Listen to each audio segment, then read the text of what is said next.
En un contexto de creciente incertidumbre y donde la subida arancelaria en mercados clave como el de Estados Unidos, que está impactando en las economías más dependientes, Iberoamérica se enfrenta hoy al reto de adaptar sus estrategias financieras para garantizar tanto su estabilidad como su crecimiento.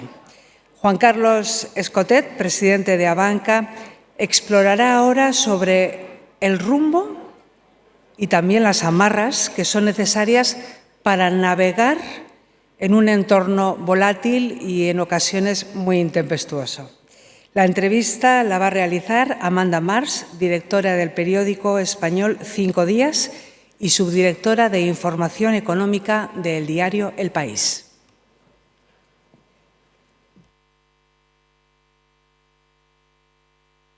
Gracias.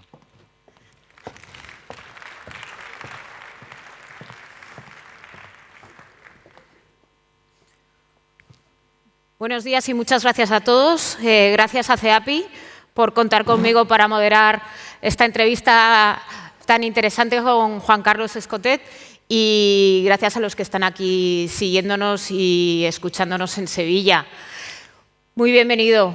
Gracias. Muchas gracias. Además de presidente de Abanca, me gustaría presentarte como presidente del Depor. Hay una parte mala, que sé muy poco de fútbol y un poquito más de concentraciones bancarias, pero de eso ya hablaremos. Bueno, últimamente me preguntan más por el Depor que por el banco, o sea que ¿Sí? viene bien cambiar un poco. Yo también agradecer a Nuria por la organización de este magnífico encuentro. Da gusto tener tantos colegas empresarios latinoamericanos por estas maravillosas tierras. Vale, pues perfecto. La verdad es que la introducción ha sido muy completa enmarcando cuál es lo que dicen los gringos de the big picture, el gran marco en el que se desenvuelven muchas de las preguntas macroeconómicas y financieras, así que no voy a abundar mucho más en eso y prefiero que saltemos directamente a la conversación. Primero una pregunta de marco. Desde tu atalaya, ¿no? tu perspectiva, ¿cuál crees que son los principales riesgos geopolíticos para Iberoamérica en los próximos años?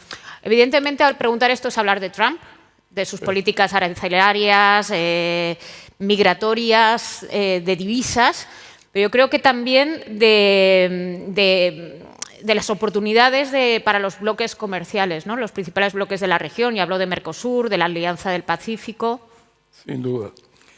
Efectivamente, bueno, estamos enfrentando, hablar de geopolítica ya se ha convertido en obligatoriamente hablar de incertidumbre, de volatilidad, y una volatilidad que se ha visto claramente acentuada por esta visión cortoplacista, ausencia de liderazgo con visión, pérdida de influencia de instituciones multilaterales. Creo que este es uno de los principales problemas.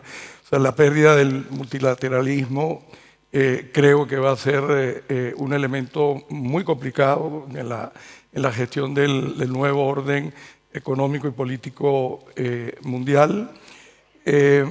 Claramente esto no ha hecho otra cosa que acrecentar esa incertidumbre, esa volatilidad, que bueno, como me gusta decir, cuando la incertidumbre toca la puerta, el capital salta por la ventana.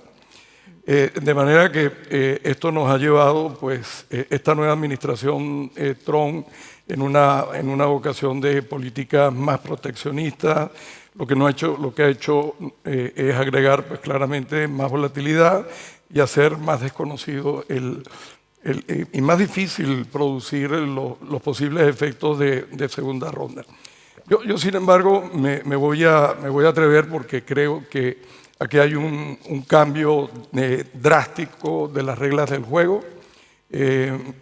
Claramente hay un deterioro, esta nueva forma de aproximar a los mercados y a las interrelaciones en el mundo pone en deterioro, en un serio deterioro, la excepcionalidad americana, ese excepcionalismo americano del que bueno, se construyó el nuevo orden económico y de multilateral del mundo después de la Segunda Guerra, yo creo que está claramente amenazado y eso tiene consecuencias muy importantes para los próximos años. Ese excepcionalismo americano apostó por convertir al dólar en una moneda de reserva y creo que hasta eso tendrá y sufrirá importantes modificaciones que ya empiezan a verse y que, por cierto, no han empezado a ocurrir desde el primer gobierno de Trump. Tienen ya realmente un largo rato sucediendo. Cuando ves que el porcentaje de dólar en el conjunto de las reservas internacionales del mundo, un año 2000 con 70% de participación, a la fecha, en el 2025, ha declinado a un 58%, bueno, tendría que llamarnos claramente la atención. Pero además, la diversificación de los sistemas, los medios de pago internacionales también han sufrido un cambio, todavía probablemente no tan visible. Recordemos también que parte de ese orden o de sustentación o de apostar por el dólar como moneda de reserva, en buena medida también tuvo mucho que ver con la construcción del sistema de pagos internacionales SWIFT.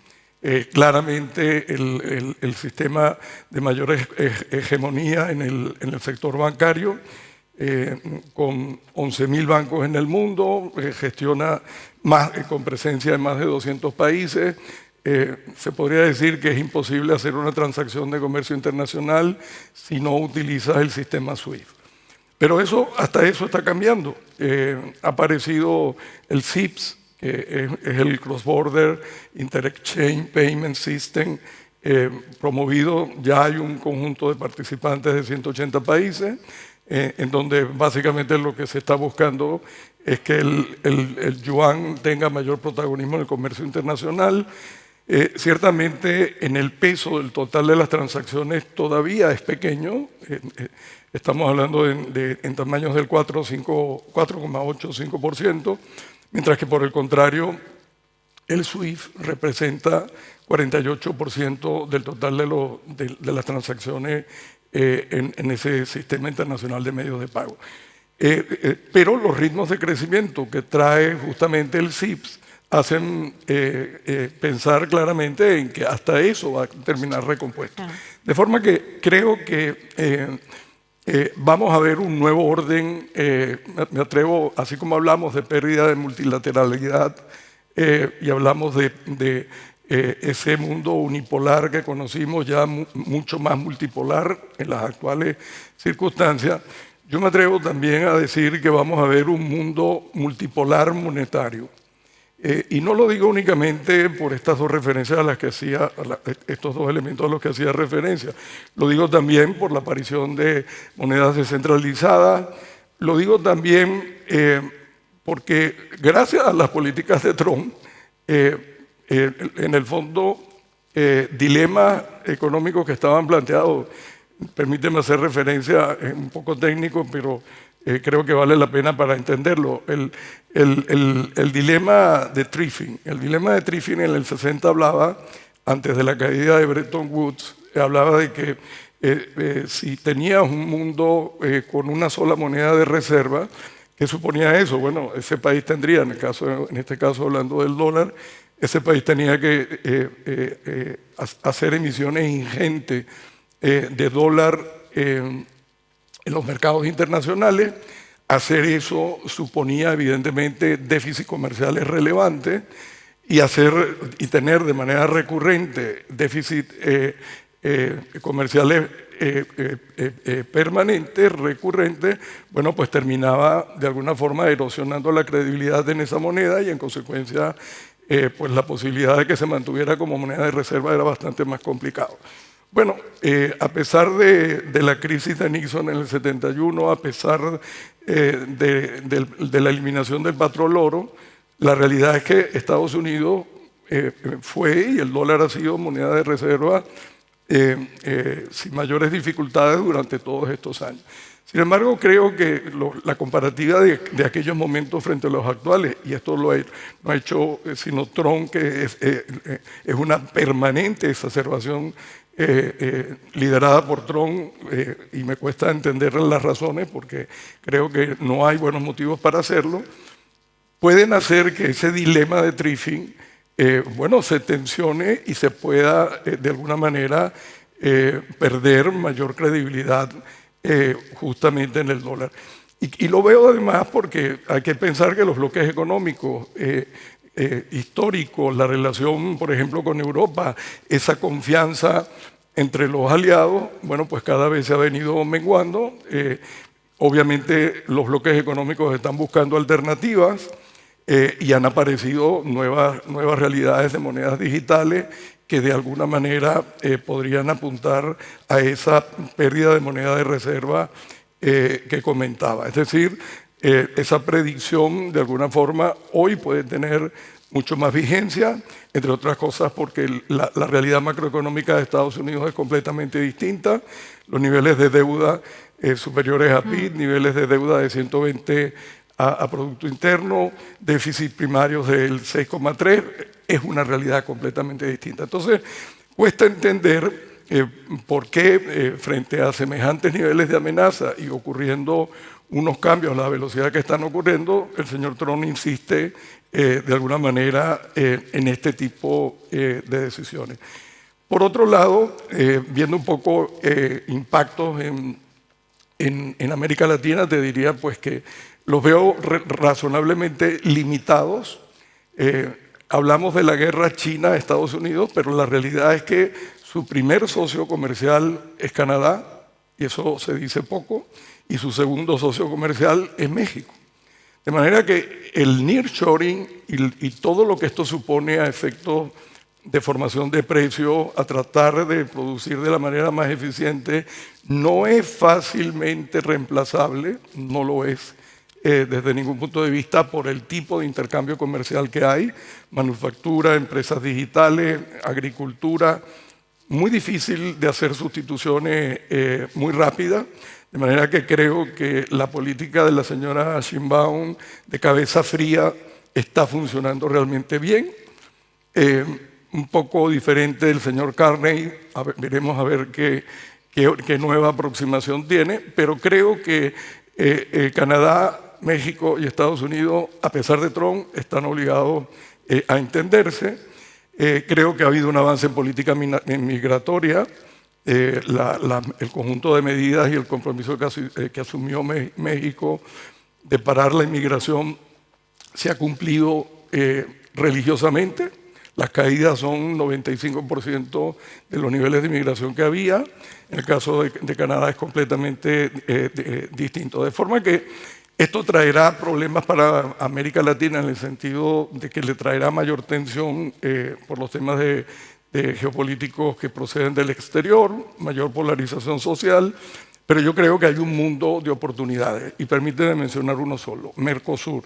Creo que Mercosur, luego de 26 años tratando de llegar a un acuerdo, no había sido posible. Bueno, esta primera parte de la entrada provisional, vamos a tardar mucho de que se refrende totalmente por los 27 países en Europa, pero honradamente, primero Iberoamérica no se puede permitir un nuevo fracaso en este tipo de acuerdos, porque hay que apostar por bloques económicos sustitutivos. Y segundo, porque ya podría, de alguna forma, con la entrada provisional de la parte comercial, que teóricamente se firma en los próximos meses, podría dar espacio para un intercambio comercial que le abre un mundo de oportunidades, tanto a Europa como a Latinoamérica. Pues muchas gracias por la exposición, porque creo que has tocado un montón de palos de los que me gustaría ir tirando hilo por hilo, pero como no vamos a tener tiempo, en este contexto que acabas de dibujar, ¿las entidades financieras cómo se están preparando? Bueno, a ver, claramente esta inestabilidad geopolítica ha acentuado, es decir, la gestión de los riesgos, que es lo que se supone que los bancos tenemos que saber hacer muy bien, y lo hacemos. Ya en nuestra gestión de riesgo cambió dramáticamente. los riesgos, la palabra geopolítica está presente en nuestros consejos de manera recurrente. En la estimación de riesgos medioambientales, climáticos y ambientales, nuevamente, y tecnológicos y cibernéticos. Es decir, en este mundo, con esta volatilidad, claramente se han exacerbado un conjunto de riesgos adicionales. Pero bueno, al fin y al cabo, eso es lo que sabemos hacer bien los bancos. Hemos pasado de una gestión retrospectiva del riesgo a una gestión prospectiva del riesgo, porque al fin y al cabo es parte de lo que puede permitirte anticipar. Y diría pues que hoy la palabra más importante en nuestros bancos, por lo menos en el nuestro, es resiliencia, apostar por la resiliencia. Créeme que en nuestro consejo le damos todavía más importancia a los temas de continuidad y anticipación a los riesgos en su conjunto que no vean afectado la prestación de servicios al cliente, que por decirlo exageradamente le damos más importancia que hasta las tasas de mora. De forma que ha cambiado, pero creo que hay capacidad instalada para poderlo gestionar.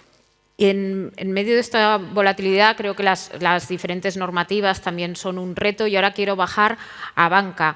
¿Cómo le están impactando normativas como Basilea, el MIFD, DORA?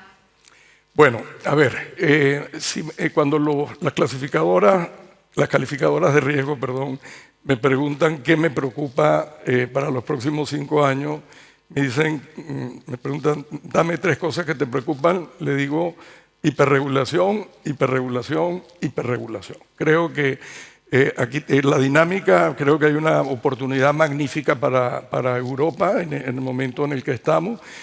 Confío en que el informe Draghi y el informe Letta se hagan realidad. Necesitamos una unión bancaria europea realmente posible y una unión de mercado de capitales realmente posible para financiar todo lo que nos planteamos y lograr una mayor resiliencia e independencia como bloque económico. Creo que hay que revertir esta frase de que Estados Unidos innova, China trabaja y Europa regula. Es realmente un problema la regulación a los niveles que ha llegado. Revertirla es realmente complicado porque tienes un ejército de reguladores en Bruselas y en Frankfurt, y pues al fin y al cabo tendrán que hacer lo que ellos consideran que es su obligación, de manera que ese mandato tendría que cambiar, habría que reenfocar y buscar una mayor simplificación. Yo te pongo solo como referencia que hoy atender imposiciones, nuevos impuestos bancarios y todo lo que es el coste de la regulación nos supone 20% de nuestro margen de intereses y comisiones. Es una absoluta locura. De forma que yo confío en que vayamos a un auténtico mercado financiero único, confío que se vaya a una simplificación y que se termine de deslastrar de alguna manera esa pérdida de ventajas comparativas y competitivas que está teniendo Europa por el exceso de regulación. Y a la vez lo veo como una magnífica oportunidad. Creo que de no tener el conjunto de amenazas que están ocurriendo gracias a esta política disparatada de Trump, probablemente no habríamos logrado mover el liderazgo en Europa como para considerar realmente tomar las medidas que tenemos que tomar. Claro.